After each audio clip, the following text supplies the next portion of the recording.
Good evening दोस्तों। आज है 16 जनवरी और आज का हम लोग करंट अफेयर्स देखते हैं। आज का जो है पहला करंट अफेयर्स है बहुआयामी गरीबी से संबंधित। बहुआयामी गरीबी को की रिपोर्ट जो है नीति आयोग द्वारा multi dimensional poverty in India report जारी किया गया है। इस रिपोर्ट के अनुसार जो है भारत में वर्तमान में जितनी भी गरीबी है उस गरीबों में सबसे ज्यादा गरीबी से मुक्त जो हुआ है वो उत्तर प्रदेश से हुआ है। उत्तर प्रदेश से करीब 5.94 करोड़ लोग जो है वो गरीबी रेखा से बाहर आए हुए हैं। ये कहना है योजना आयोग की नीति आयोग के रिपोर्ट में से। उसके बाद जो है बिहार से 3.77% और मध्य प्रदेश से 2.30% और राजस्थान से 1.87% जो है लोग गरीबी से बाहर निकले हुए हैं। इस रिपोर्ट में कहा गया है। इन रिपोर्ट को जो है जारी किया जाता है उसमें जो है करीब 12 ऐसे मानक हैं। उस मानकों के तौर पे जो है किसी की गरीबी को के बारे में इंडिकेट किया जाता है। तो ये 12 मानक जो नीति आयोग जारी करते हैं जिस बेसिस पे गरीबी रेखा को, उस 12 मानकों को देखते हैं। इस मानकों में पोषक तत्व, बच्चों की मृत्यु दर, माताओं के स्वास्थ्य, बच्चों के स्कूल जाने की उम्र, स्कूल में उनकी उपस्थिति, रसोई ईंधन, स्वच्छता, पेयजल, बिजली, आवास, संपदा, बैंक खाता, इन सब मानकों को जो है रखकर तैयार किया जाता है ये रिपोर्ट। ये भी यहाँ पर आप याद रखेंगे, इन एमपीआई जो है एमपीआई में मल्टी डायमेंशनल पॉवर्टी इंडेक्स में प्रति व्यक्ति आय को जो है शामिल नहीं किया जाता है। ये याद रखेंगे क्योंकि ये इस तरह से जितने भी डायमेंशनल मानक हैं उसको दे दिया जाएगा और इसमें से कौन सा नहीं है पूछ लिया जाता है, तो प्रति व्यक्ति आय इसमें नहीं है। इस मानक के तौर पे अगर जो देखें तो कुछ वर्षों में जो है भारत में ये बहुत ही सुधार हुआ है गरीबी में। 9 वर्षों में करीब जो है 24.82 करोड़ लोग जो है बहुआयामी गरीबी के दायरे से बाहर हुआ है। 2013-14 में देश में 29.17% आबादी जो है वो बहुआयामी गरीबी के अंतर्गत आते थे। 2022-23 में 11.28% लोग जो है गरीबी रेखा के जो है एमपीआई के हिसाब से गरीब रह गए हैं। तो ये प्रतिशत में है। साथ ही यहाँ पे चूंकि जनसंख्या भी बढ़ी है 9 वर्षों में, ये भी बात है। तो आप देखेंगे कि गरीबी से जो है मुक्ति भारत में हुई है, ये नीति आयोग का कहना है। लेकिन नीति आयोग ने ही एक बहुआयामी गरीबी में इसी सूचकांक में सबसे गरीब राज्य जो है वो बताया है किसको? बिहार को। बिहार में कितनी गरीबी है? 33.76%। दूसरे नंबर पे जो है झारखंड है। झारखंड में कितनी गरीबी है? 28.81%। तीसरे नंबर पे कौन सा है? मेघालय। ये भी आप लोग जो है याद रखेंगे। नीति आयोग ने ये भी कहा है कि जो ये गरीबी कम हुई है उसके पीछे सरकार की योजनाओं का असर भी है। इसमें क्या है कि पोषण अभियान चलाया गया है, एनीमिया मुक्त भारत अभियान चलाया गया है जिससे स्वास्थ्य सुविधाओं में बढ़ोतरी हुई है। साथ ही साथ प्रधानमंत्री गरीब कल्याण अन्न योजना, उज्ज्वला योजना, इन और बिजली के लिए सौभाग्य योजना जो है ये चलाया गया है और बैंक खातों के लिए जनधन योजना। इन सब योजनाओं के प्रभाव के कारण भी जो है बहुआयामी गरीबी में जो है सुधार हुआ है, ये कहना है। अगला आज का करंट अफेयर्स देखते हैं। आज का अगला करंट अफेयर्स है भारत के जो है और ईरान के बीच द्विपक्षीय वार्ता, हालांकि इसको नहीं कह सकते क्योंकि सिर्फ विदेश मंत्री जो है यहाँ पर गए हुए हैं। तो भारत के विदेश मंत्री जो है ईरान गए हैं, और ईरान के जो है विदेश मंत्री जिनका नाम है होसिंग, आप यहाँ पे देखेंगे होसेन अमीर अब्दुल्लाहियान, इनसे जो है मुलाकात की। और जिस प्रकार अभी अरब सागर में हौती विद्रोहियों के द्वारा जो है जहाज की सुरक्षा से संबंधित जहाज पर हमला किया जा रहा है, तो जहाजों की जो व्यापारिक जहाज है, जहाजों की सुरक्षा से संबंधित मुद्दों को जो है इन्होंने ईरान के विदेश मंत्री के सामने जो है उठाया। साथ ही इन्होंने ये भी कहा कि अंतर्राष्ट्रीय समुदाय जो है इस विषय को लेकर गंभीर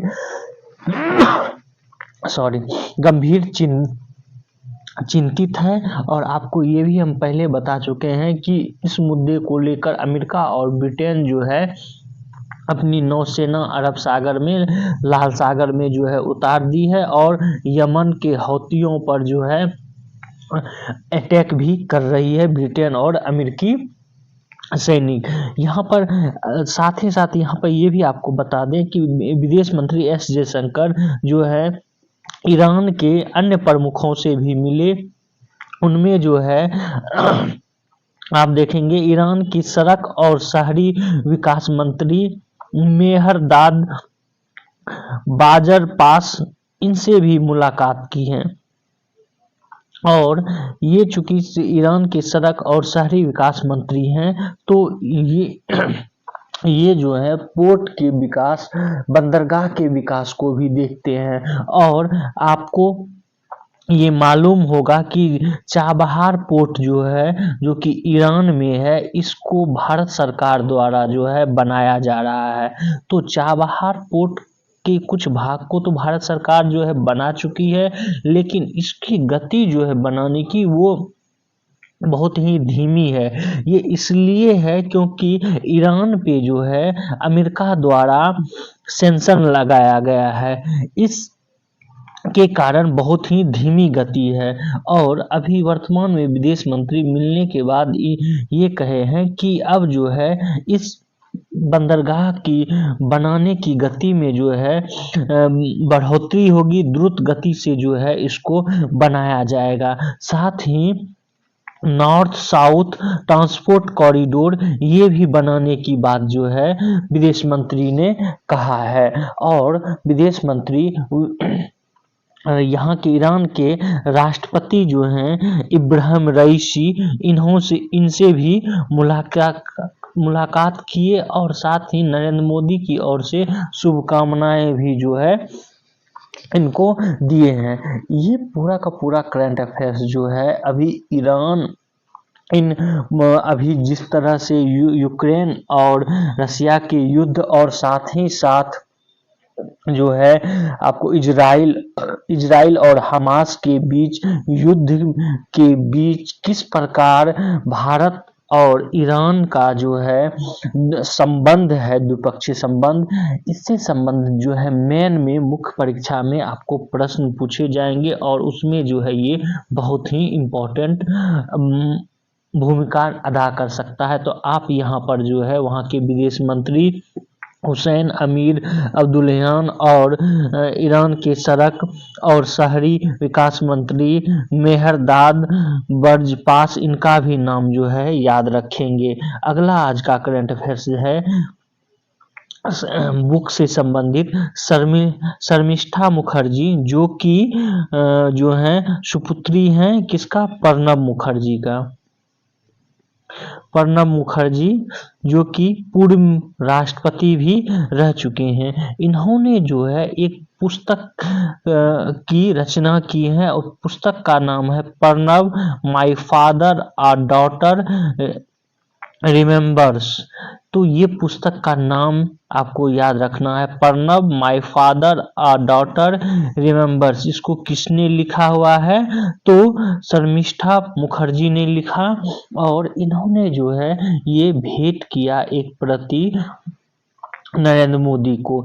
इस पुस्तक में जो है कुछ बातें इन्होंने लिखा है कि प्रणब मुखर्जी जो हैं क्या प्रधानमंत्री बनेंगे, ये पूछती हैं अपने पिताजी से। तो प्रणब मुखर्जी कहते हैं कि सोनिया गांधी हमें पीएम नहीं बनने देगी। साथ ही साथ जो है इन्होंने अपने पिताजी से जब बात की तो पिताजी ने बताया राहुल गांधी के बारे में कि राहुल गांधी अभी जो है परिपक्व नहीं है राजनीतिक रूप से।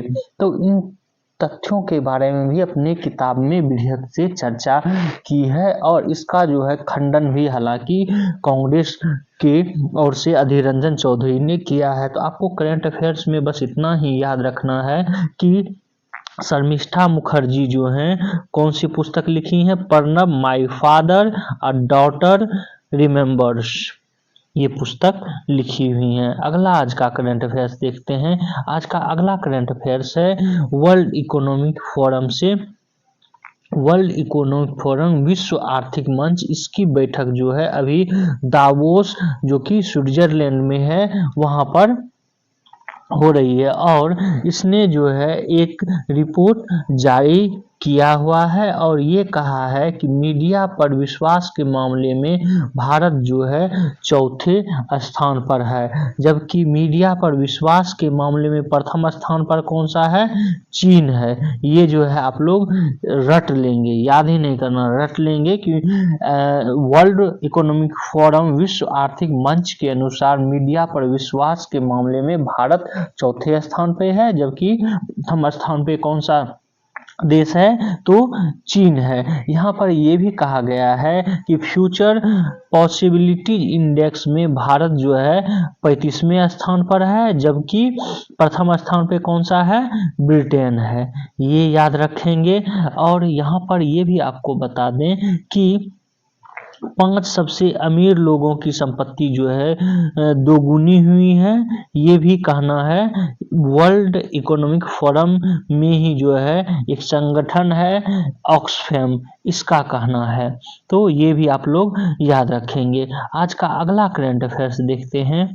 आज का अगला करंट अफेयर्स है कि हाल ही में जो है प्रीशा चक्रवर्ती, ये जो है प्रतिष्ठित Johns Hopkins Center for Talented Youth में दुनिया की सबसे प्रतिभाशाली छात्रा की सूची में शामिल की गई हैं। तो ये चूंकि एक भारतवंशी हैं और जो है इस प्रतिष्ठित John Hopkins Center for Talented Youth में जो है प्रथम स्थान प्राप्त की हुई हैं।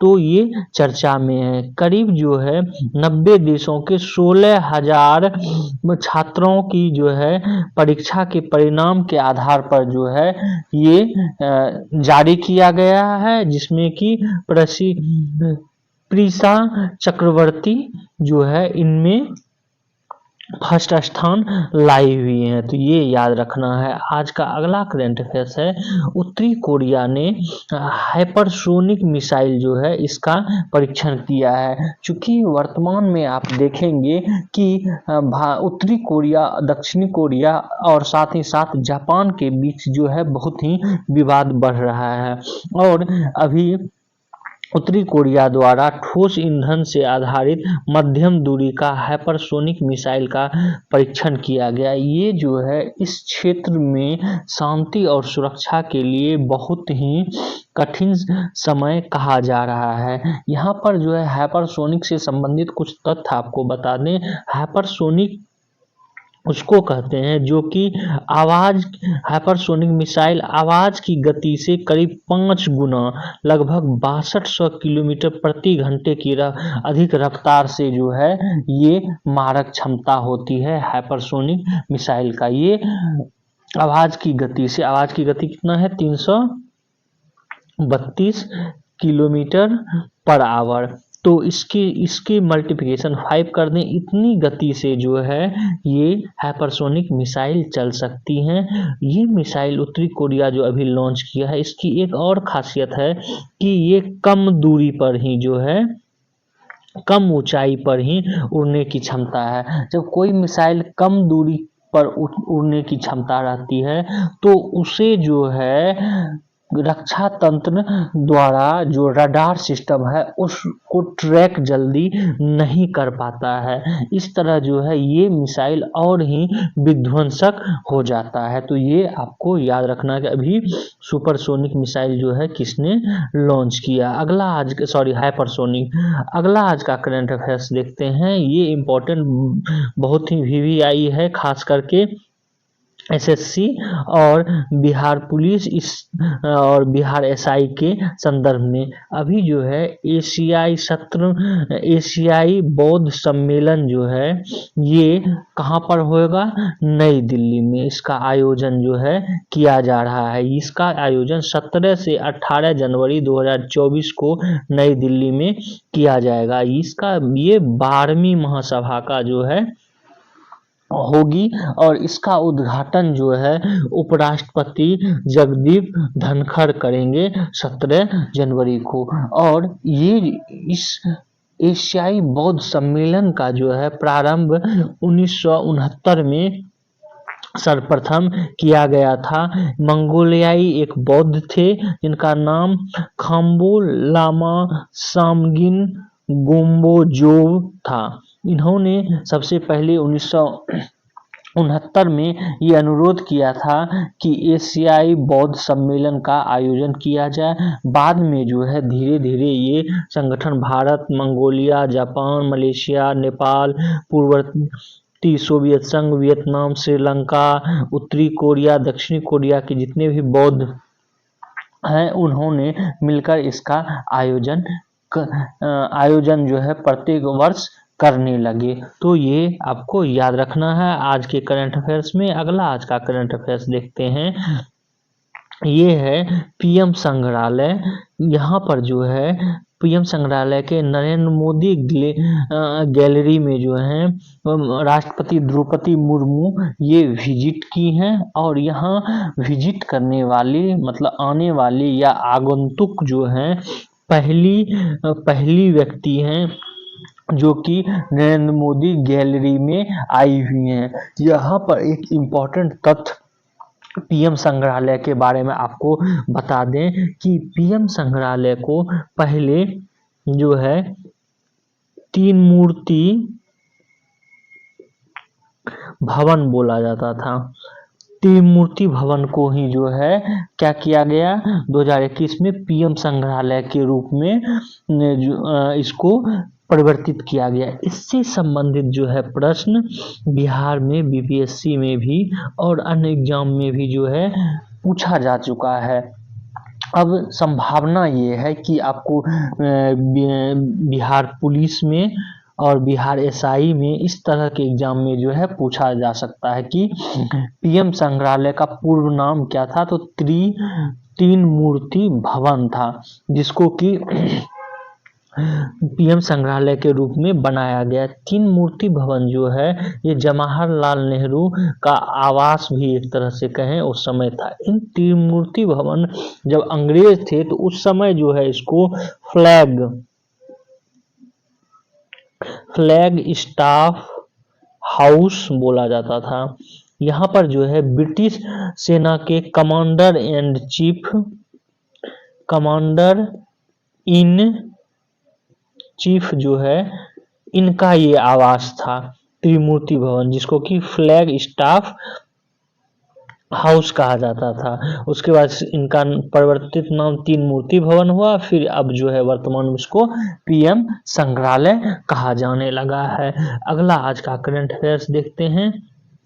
आज का अगला करंट अफेयर्स है, ये भी बहुत ही इम्पोर्टेंट करंट अफेयर्स है कि देश में हर साल 36% बढ़ रहे हैं स्टार्टअप की जो है स्टार्टअप इंडिया की प्रारंभ जो है 16 जनवरी 2016 को जो है किया गया था और अब धीरे धीरे जो है इसमें बढ़ोतरी हो रही है स्टार्टअप कंपनियों में। और इसमें भी देखेंगे तो स्टार्टअप कंपनियों में सबसे ज़्यादा अव्वल जो है वो महाराष्ट्र है।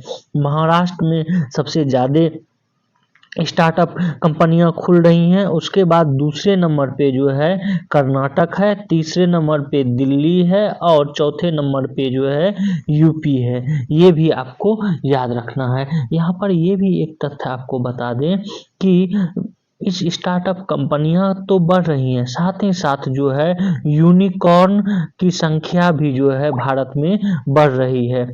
यूनिकॉर्न जो है, यूनिकॉर्न वैसे कंपनी को कहते हैं एक जिसका कि 1 अरब डॉलर जो है उसकी पूंजी हो जाए, उस कंपनी की वैल्यूएशन जो है कितना हो, 1 अरब डॉलर हो।